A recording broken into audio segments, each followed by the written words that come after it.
Now it's time to begin our discussion on High Magic. And boy, was it an interesting card release.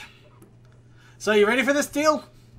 Yes, I went to 3 events, so let's cover yours first. Okay, well, I only went to 2 events, sadly. I can't really go too far out of the city here, so the events that were going on early Saturday and Friday evening, I was unable to attend, and the normal store that I would go for a third event did not have a pre-release time, and also I'm on a little bit of oh dear Christ budget, but still, I went to 2 events, and I did get quite a plethora of cards, and as well, I did... Do you even know what a plethora is? Yes, plethora. Quite a lot.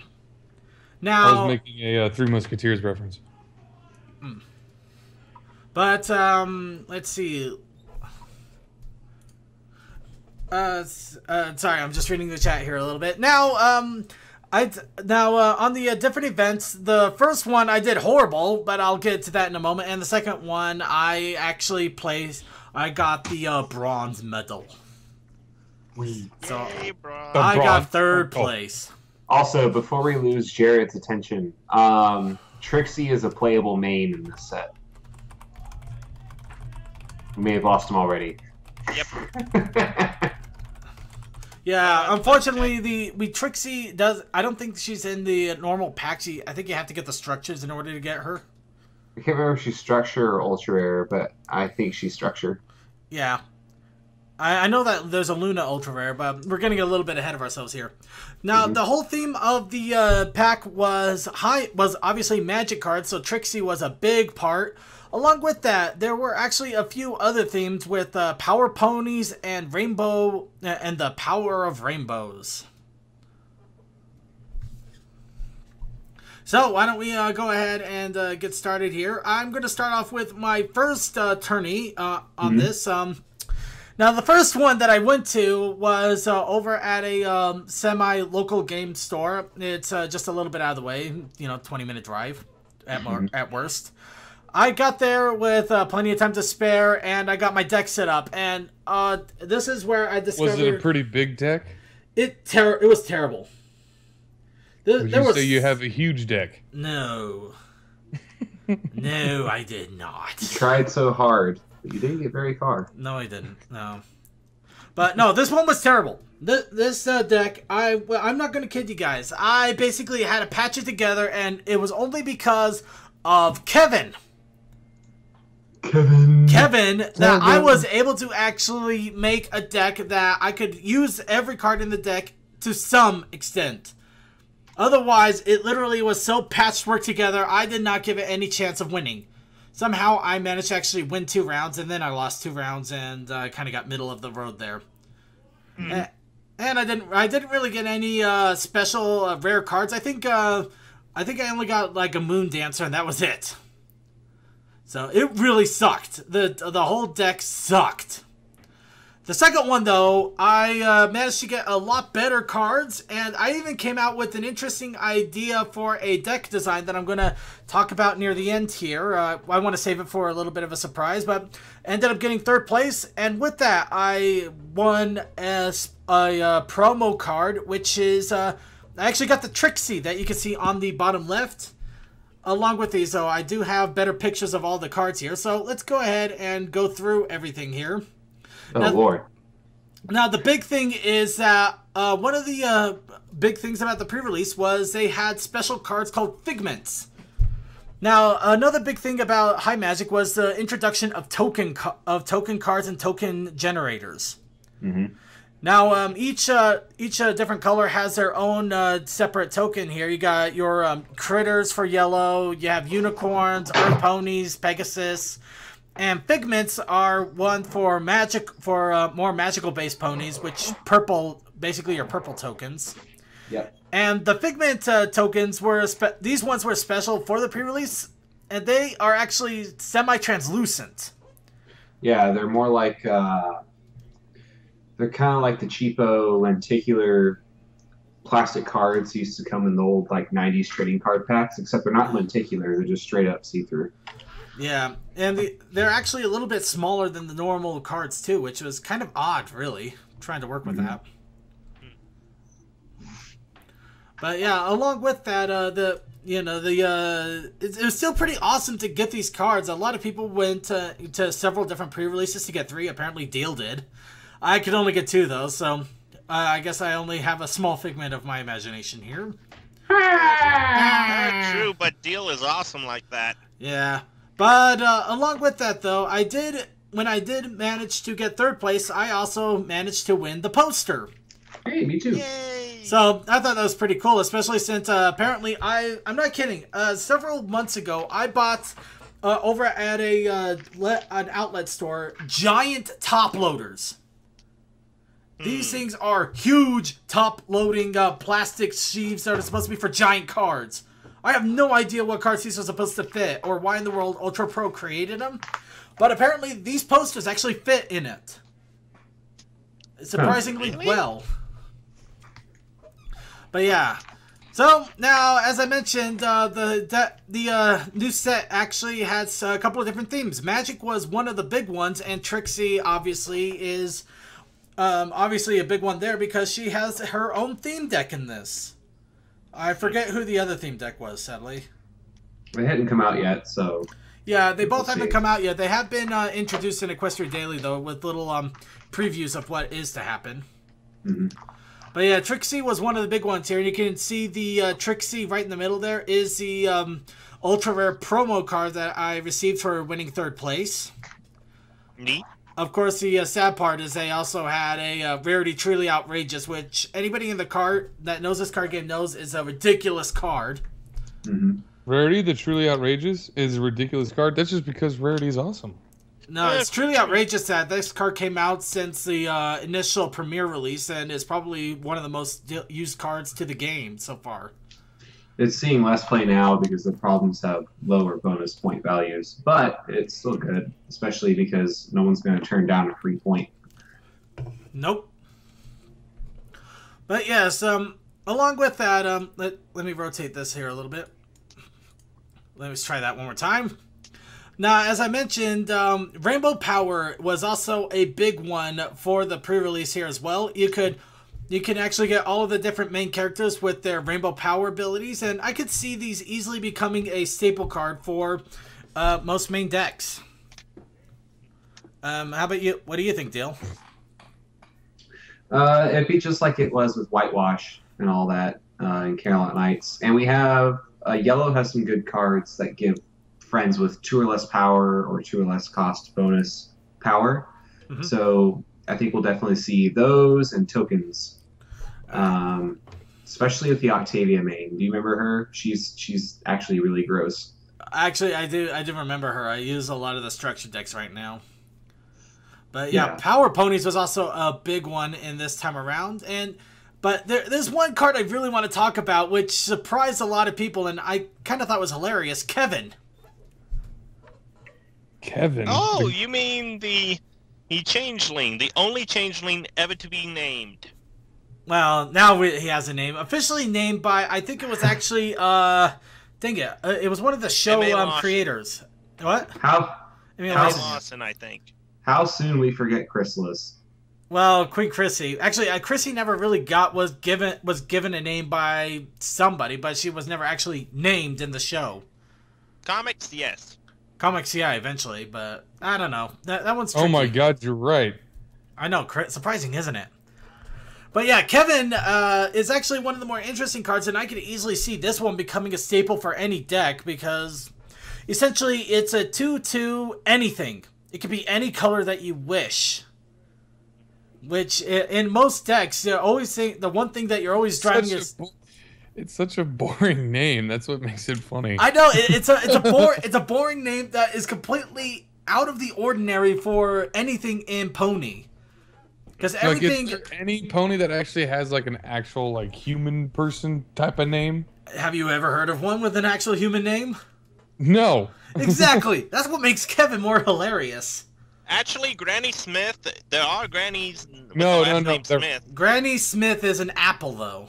It is the literal name of a sour apple. I know, but you hear what I'm saying. I get your point, but it's Kevin. Just Kevin! How in the world do you got anything else but Kevin? There's no, like, Bob the pony. We have Steven, but he wasn't named in the show. Nah. But yeah, Kevin. Go figure. But yeah, this is a card that ended up giving me a chance to even play in the first round. Sadly, Kevin did not see much use in the second go, but this is actually the weirdest card because it's a common card, but I only got 3 of them. I got 4, 5, 6, 7 of any other common, but Kevin. And Kevin was actually incredibly rare to anybody else. Did any of your people have a tough time getting Kevin cards? Most got at least 1 in their kits. So he wasn't that terribly hard to find, but he was so stable that the more Kevins you got, the better. I know. Isn't that crazy, though? Mm-hmm. So yeah, Kevin was the oddball. And also, another oddball card. Like this Kevins. one I can personally thank for ruining my chance of getting first place. Colin the Dream Cavalry.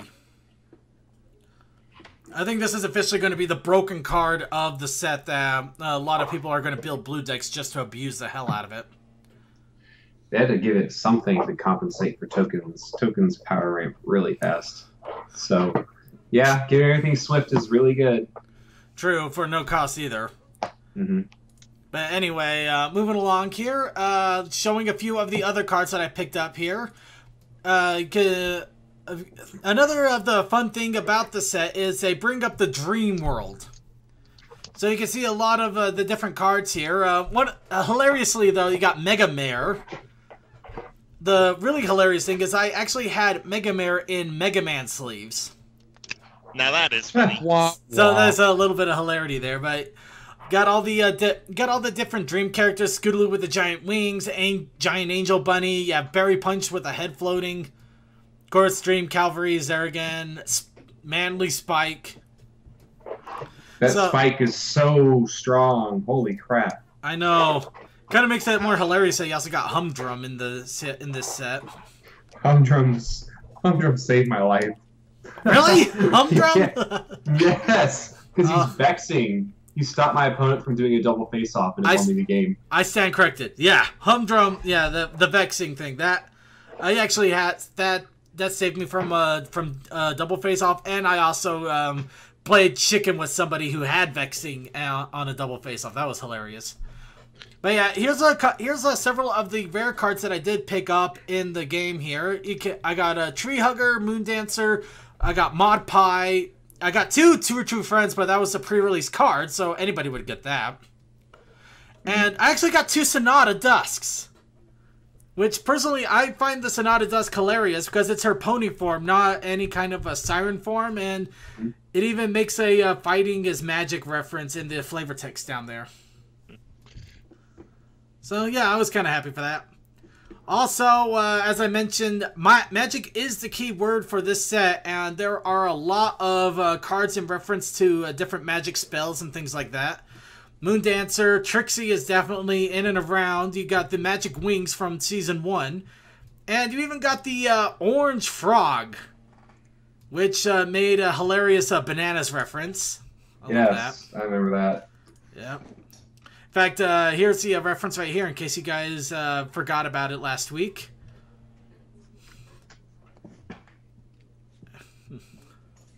Did you use the Twilight Sparkle main at all? I didn't have a chance to, no. My mains were Pinkie Pie and Fluttershy. So, do you remember the event that was 7 Flip, where the ability was just you put it on top of your deck? Oh yeah, that one. That was actually one card I had back here. The Star Swirl Research right at the bottom left here. Yeah, I actually got my main boosted with that before. I didn't have any other purple entry, but what I did was during my turn, I discarded 2 Zakoras, dropped the wreck by 4, and then I played it, and it flipped my main. Because all you have to do is put a card on top of your deck. Yep. Wow, that's pretty cool. Dang. He's got me there. And here's, Humdrum. Humdrum, Power Bracelets. I didn't get any really much with the Power Ponies, but I'm pretty sure that our friend here could... Deal actually got quite a few Power Ponies. Let me actually get his picture up real fast. But yeah, he sent me this. How did you get the freaking rarity power pony? All times. 3 of them. I didn't pull those. What I actually got at pre-release was, let's see, I have some of them right here. Hold on. I got the Spike secret rare, or the ultra rare that was number 0. Applejack, Mistress Marvelous, Fluttershy Saddle Ranger. I also pulled at my 3rd event the Trixie Royal Rare by itself. That was the only thing I got at that event. I didn't place in that one, but I was like, I don't care. That was a good pull. I traded for everything else. Sweet. I don't know why I pulled 2 Rest in Pieces, which is, I really wanted to keep them, but it was between, like, the guy had the Royal Rare Radiance and the regular Radiance, and I was like, look, I think he traded me. I did so many trades, I kind of lost track, but I was making sure I was getting good value. But long story short, I was really happy with that. So I still have the Fluttershy, the Applejack, the Trixie, and those 3. So I'll definitely be building a white deck at some point. Sweet. And then for supers, I got the DJ and Octavia card, Moon Dancer. Oh, I hate that card. That card got gross. It got to 11 power. I also got two Aloe Lotus and 2 Spitfire. So like my pulls are pretty good. I TO'd 2 events, and the 3rd one I just played. The first event I went technically 4-0, but it was 3 in a draw because the last guy, we were both undefeated. We decided to prize split. But the first event went so well because I pulled 3 Owlicious, 2 Cheerleys, and 2 Kevins. So like the purple entry was really dumb. Yeah, that would do it. Yeah. Second event, it was pretty similar. Third event, I was like, all right, I'm not playing purple, so I went orange, and the orange deck worked. And both the matches I lost were pretty close.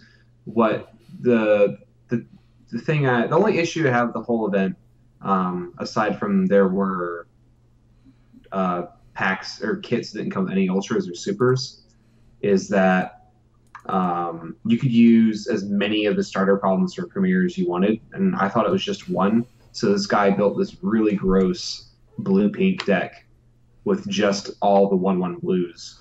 Like, that was his whole problem deck, and that kind of defeats the purpose of Sealed because you need to be using the problems from the set. I don't know. I think the problem with Sealed is sometimes you may not get any problems at all, or you won't get problems that actually work with the deck you can build. So I can kind of understand why they would do 1/1s. In fact, I pretty much was forced to do 1/1s on my on the first one. I had the same problem card. I basically used that. You know what? Here's my problem card. This is going to be all 5 for my problem deck because I got nothing. I got nothing else. You didn't get any of the wild requirement problems? Nope. Huh.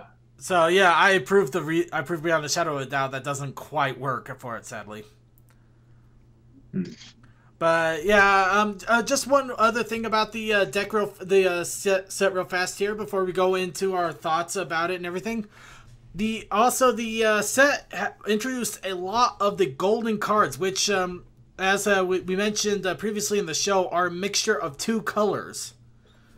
Now, the last set, I believe there was only really 6 of them, from what I can remember. There wasn't really a whole lot. But they brought it back. They brought more out, and in spades, there was a lot of different color combinations. Of course, some of you pointed out there were 2 Gildas in the previous picture. Yeah, I didn't realize I got her twice until after I took the picture. I was literally taking snapshots of these within seconds of each other, so I didn't really have a whole lot of time to double check. My bad there. But let's see. So I think that's pretty much, the last little part is just an interesting deck idea that I'm going to talk a little bit about that I came up with, oddly enough. But as for the set pre-release itself, what do you think of this new set altogether? What are your thoughts on it? Altogether, I like it. It's going to be a nice change of pace as long as, like, all the players who hunt for combos don't find anything. Tokens look like they're going to be really strong. Control got a leg up with Sapphire Shores. Yeah. Because she can just let you sit there and get a point every turn. What else? Orange is good as ever. I think mid-range purple will see some more play as well, because there's a lot of stuff now that messes with opponent strategies. Like I notice people are starting to rely on the mains more. So what was it? Early drain from previous sets we'll see a lot of use. There's just a lot of stuff that finally pulls in stuff from older sets. So I think it's exciting. I think the set's actually a little smaller than normal. I think it's like 150 something. Actually, you're absolutely right on that one. This set was smaller than the initial set. So that could probably explain why the ultra pull rates were higher per box, because there's fewer cards in the set. Mm-hmm. Right. No, I heard that this was actually supposed to be kind of like a supplement to the first set, Equestrian Odyssey. In fact, considering that they're starting to do block tournaments now, where High Magic and Equestrian Odyssey are going to be the two sets for that block, along with a third one, which will come out here in the near future, it kind of makes perfect sense. It's almost like the Magic blocks that they have. Yeah, it gives them more design space, because they can just, at some point, remove set or block one from Harmony format, because let's face it, there are certain cards that just will never not see play until they're gone. Yeah, it allows for a little bit more flexibility, so you don't have the same cookie cutter decks or people using the same exact cards. It's really outrageous. Although I'll be happier, frankly, to see Mod and DJ go the route of the Dodo. I don't really see Mod. Well, I see a lot of DJ, but not Mod as much as you would think. Not Mod as much. She got replaced by the new AJ main. Because it actually ramps even harder, which is so gross. But yeah. Now, along with this set, though, I am seeing a lot of promise for newbie players, as well as just some generic deck creation. You have a lot of cards here that don't really have any special abilities, but they're cheap to get out. They don't have any real high color cost, and add some interesting effects. Primrose is an interesting one because it's a 2/4 power that can't contribute to problems. However, using it as a big face-off meat wall is really, really effective. Mm-hmm. Yeah, if you suddenly just spend 2 power and you suddenly got this another 4 power out of nowhere just right there, it at least helps with the face-off. So a lot of cards here actually had instant abilities, which it kept people guessing. If you had tokens still on your side of the field when it wasn't your turn, you could easily throw something out there that your opponent wouldn't be expecting. You had to be a little bit more clever about what you were doing and pay a little more attention rather than just rough-shotting over everything. Or you can still rough-shot over everything. It just might be painful if you did. I'm so happy we can finally respond to this stuff now. Yeah. Finally. Also, chat room, if you have any questions in regards to the card game, just because I am seeing some questions here, but they're not exactly related to this, feel free to ask us, and we'll definitely give you our thoughts. Let's see. Thinking about it, I'm not sure if you actually got a chance to talk over how your 3 tournaments went. I kind of touched on it, but first event was I went 3 wins and 1 draw, so I got top cut for that, tied for first. Second event I went 3-1, and the last event I went 2-2. But I pulled in the Royal Rare Trixie at that event, so I was like, well, all right, that's a winner. I got a Royal Rare. I don't care anymore. Yeah, and I have my 3 Radiants, one of which is a Royal, so I'm really happy with that. Like overall, I got a lot of the cards I wanted. I don't know I can necessarily build a deck per se with 3 kits worth of cards, but I don't know. I've seen crazier things. It is what it is. I'm excited for the new set. What's going to be really interesting, though, is that this coming weekend, I'm going to a store that's having their store championship, but High Magic launches the day before, so the set's legal. So I'm expecting all sorts of weirdness in the decks. Nice. Yeah, sadly, the next tournament set tournament that is scheduled near me is actually next week. They're doing one of the share and care events. I might drop in just to see if I can get the promo card, donate some food, but I don't think I'll stick around for the tournament itself, mainly because actually this answers to Awesome Brony's question here. I don't really have a deck right now. The last deck I really had put together that wasn't just a structure that I just grabbed just to goof around with was a Twilight deck that was being completely destroyed by the time the Discord set came out. So I really need to work on one.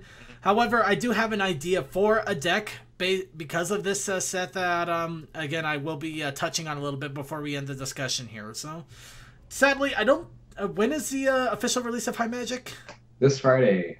Okay, maybe I can make a deck with it, but I really will be hell of a short notice.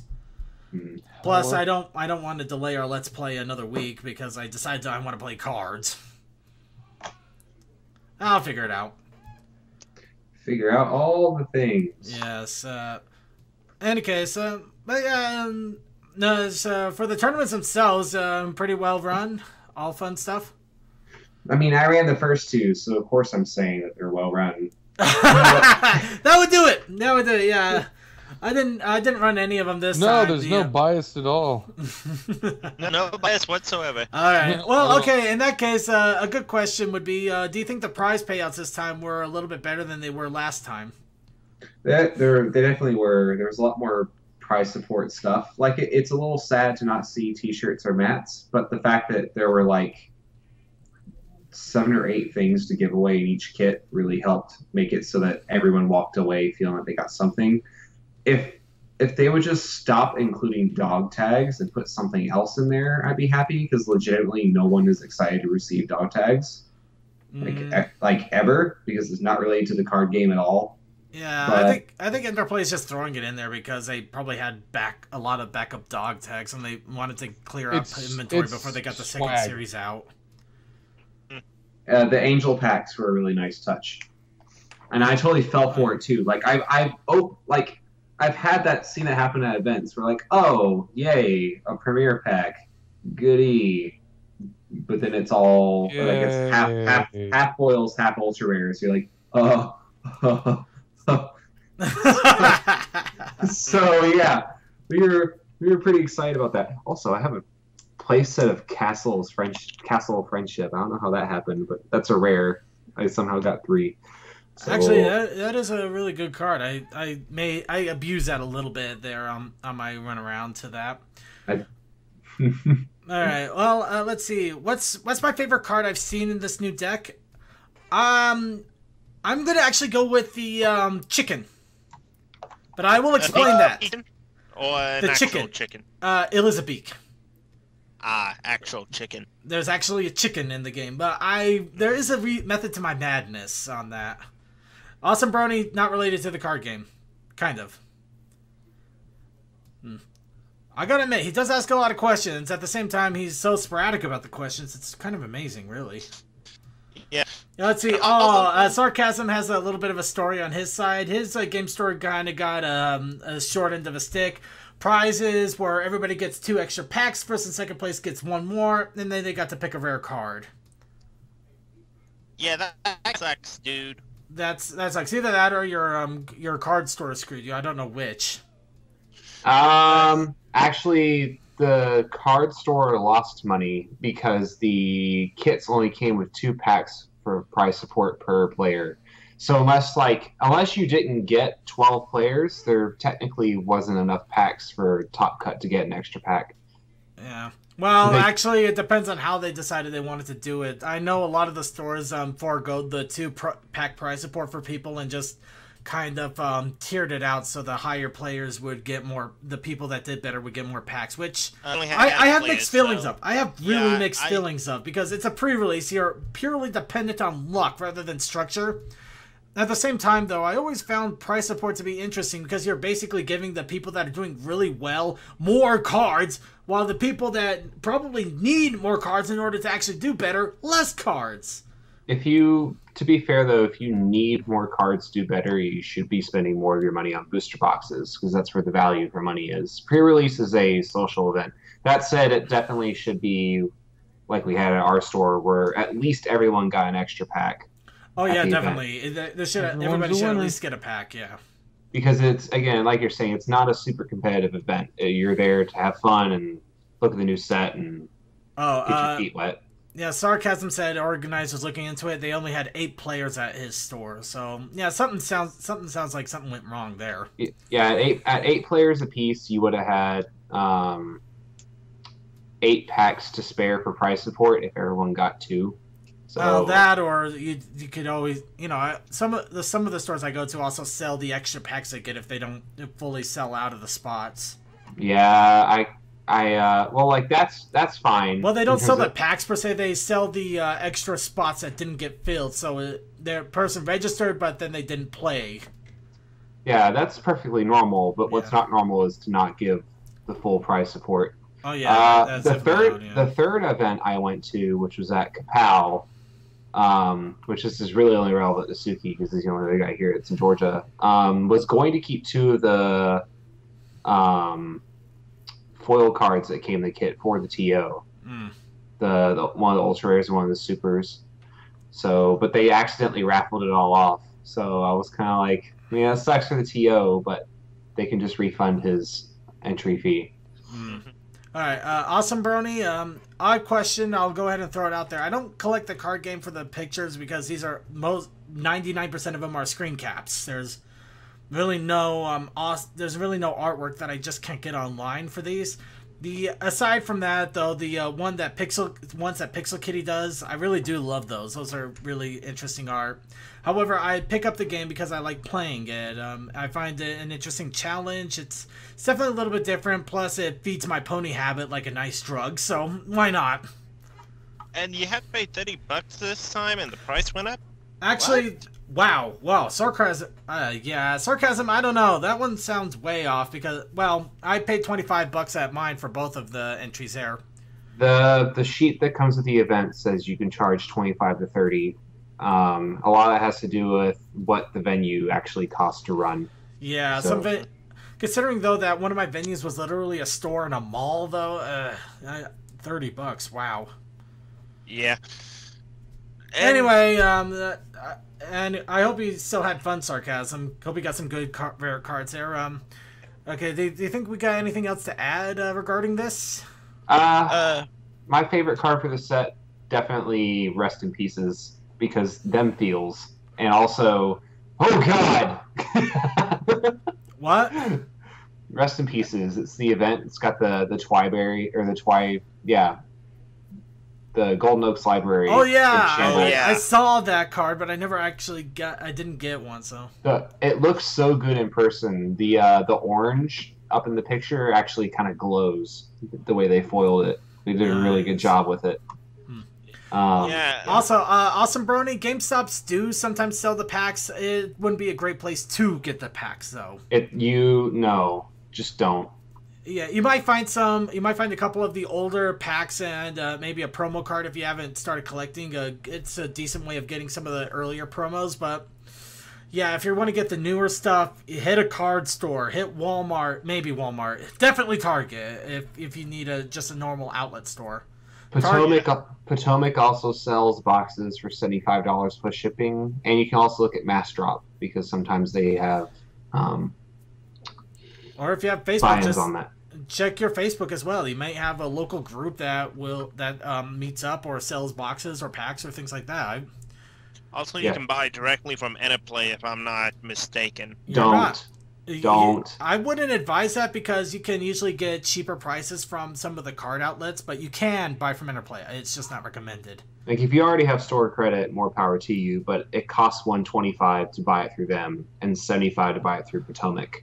Or if you have some sort of a discount code that makes it ridiculously cheap. Mm-hmm. Amazon's not a good bet. I would not put bets on Amazon. Maybe you would. Amazon's not bad if it's not the current set, because then the price goes down. Yeah. Past sets are always cheaper. Well, so is eBay too. If you want to spend time actually looking. eBay, no. No, I've actually gotten an entire box of Premiere for $50 off of eBay. Was it sealed? Sealed. That's the big thing. If you're buying on eBay, make sure it's a sealed box. If you're buying anywhere, make sure it's sealed. Because you can flex the packs to tell whether it's got a foil card in it or not. Really? So, actually, some of the players in our area found a way to weigh them. The ones with foils actually weigh a little bit more. Right. Just a little, but wow, it's really amazing they figured that out. Yeah, so I would not buy from open boxes at places that let you sift through the box. And I wouldn't buy from people who are selling repacked boxes, because then that means they more likely than not don't have any of the foil cards in them, which includes your ultra rares. So Yeah, just don't. Yeah. Yeah, if you can't buy sealed, don't buy it at all. Just unless they're selling it for $50. No, 50 is a bad price even for that. $20. 20, yeah. 20 bucks, and you really, really need, and you're actually trying to start your collection. Then fair enough on that. Yeah. But as someone who hasn't really been keeping up, this set sounds like a good starting thing. I don't know about a good Again, starting, but if you use this and Equestrian Odyssey together, it is really a great way to get back into the game or get started. Focus much more on Equestrian Odysseys. All the good cards are in the commons and uncommons, plus your mains. Buy this secondary to that. Plus, Equestrian Odyssey was designed to help get new players into the game as well, so it is going to be a little bit more newbie friendly. Yeah, if you don't have a ton of money, only buy from the new block because you can participate in Harmony and block events with it. And So- as I mentioned before, Walmart is tricky. Sometimes Walmart has packs, sometimes they don't. I find them to be a little bit column A, column B, more recently column B. So I usually just check out Walmart once in a while just for giggles, but I really haven't found anything in the way of cards at all recently. We still have, I think, the one that had Cadence and the CMC as mains. Here. Yeah, At my that's like local 3 Walmart. packs. That's like 3 sets behind at this point, I think. Yeah. Yeah. Anyway, let's go ahead and get to the end of the discussion. And this is actually something I discovered with my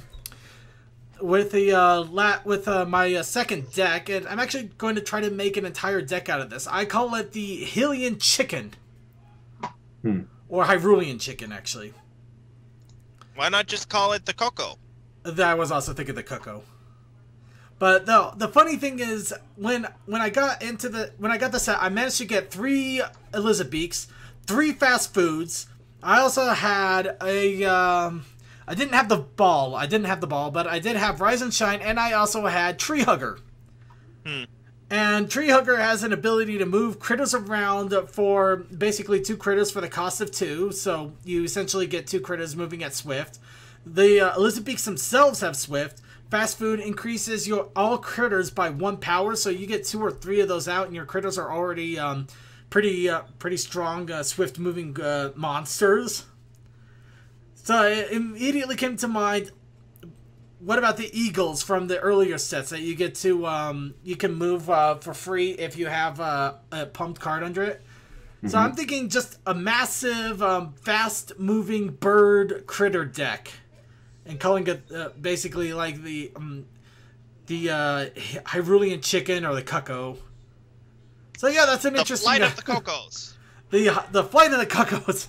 So yeah, I liked it though. Just also because of the fact that the chicken was ridiculous. It's a cheap card, 1 for 1 with 1 Swift.